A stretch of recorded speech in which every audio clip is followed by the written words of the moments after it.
मगध की धरती पर एक नए युग का सूर्य उदय हो रहा था।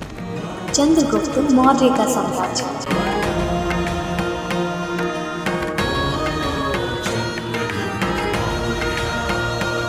जिसकी नींव 321 ईसा पूर्व में रखी गई थी। ये साम्राज्य अब अफगानिस्तान के पहाड़ों से लेकर सुदूर उड़ीसा के तटों तक फैल चुका था। लेकिन एक विशाल साम्राज्य को केवल तलवार से नहीं अपितु बुद्धि और रणनीति से चलाया जाता है, और यही चुनौती सम्राट चंद्रगुप्त के सामने थी।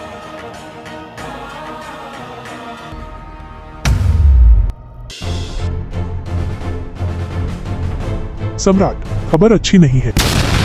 तक्षशिला में विद्रोह की आग भड़क रही है।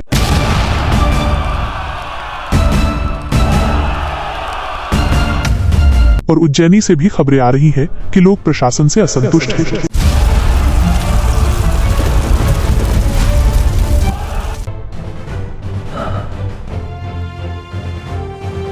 ये विद्रोह, असंतोष, लेकिन क्यों? मेरे अधिकारी क्या कर रहे हैं? सम्राट, ये कोई सामान्य समस्या नहीं है, और इसका समाधान ढूंढने के लिए हमें सिर्फ वर्तमान पर नहीं बल्कि आने वाले समय पर भी ध्यान देना होगा। हमें अपनी पहचान को इतिहास में दर्ज करना होगा। इसीलिए मैं कहता हूं कि प्रशासन के साथ साथ ज्ञान और लेखन भी आवश्यक है।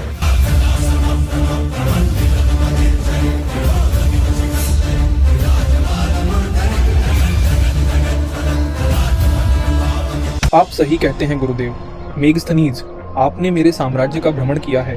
आपने क्या देखा? सम्राट, आपका साम्राज्य अत्यंत विशाल और समृद्ध है।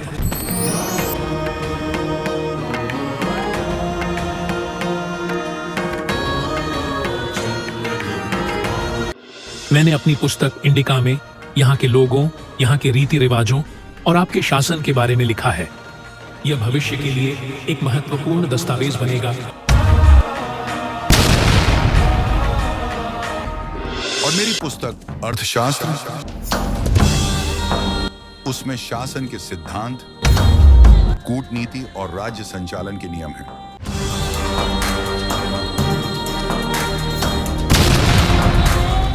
सम्राट, यह हमारी प्रशासनिक व्यवस्था की रीढ़ है।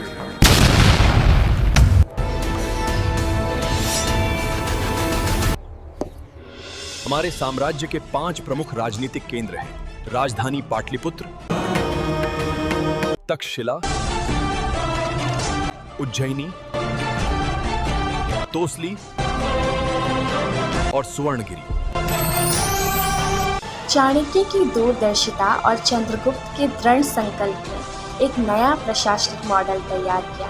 उन्होंने समझा कि एक साम्राज्य को केवल एक ढर्रे पर नहीं चलाया जा सकता।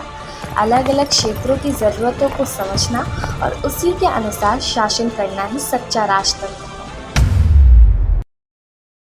कलिंग के युद्ध में सम्राट अशोक को अंदर तक झकझोर दिया था। लाखों लोगों का रक्त बहा था।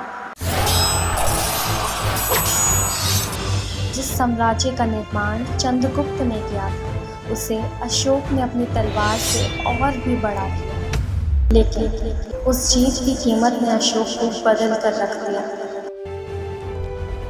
आज से मैं युद्ध का त्याग करता हूं। वह अब केवल राजा नहीं था, अपितु वह एक नए मार्ग की तलाश में निकल चुका था।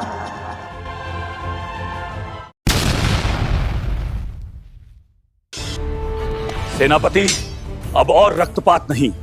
ये तलवारें मुझे सिर्फ विनाश दिखाती हैं। मुझे एक ऐसा रास्ता चाहिए जो लोगों को आपस में जोड़ सके, न कि तोड़ सके। लेकिन हमारा साम्राज्य विशाल है। इसे नियंत्रित रखने के लिए सेना की जरूरत होगी। सेनापति, अब मेरा शासन तलवार से नहीं, धम्म से चलेगा। मैंने एक नया अधिकारी वर्ग बनाया है, जिसे धम्म महामात्य कहा जाए। इनका काम युद्ध करना नहीं, बल्कि लोगों के बीच शांति और नैतिक मूल्यों का प्रचार करना होगा। ये अलग अलग जगहों पर जाएंगे और लोगों की सांसारिक और नैतिक जरूरतों का ध्यान रखेंगे। अशोक के धम्म की विशेषताएं सिर्फ एक धर्म तक सीमित नहीं थी। यह एक नैतिक संहिता थी, जिसके अनुसार हर इंसान को एक नैतिक जीवन जीना चाहिए, अपनी इच्छाओं पर नियंत्रण रखना चाहिए, दूसरे धर्मों का सम्मान करना चाहिए और सबसे महत्वपूर्ण, जीव जंतुओं को हानि नहीं पहुंचानी चाहिए।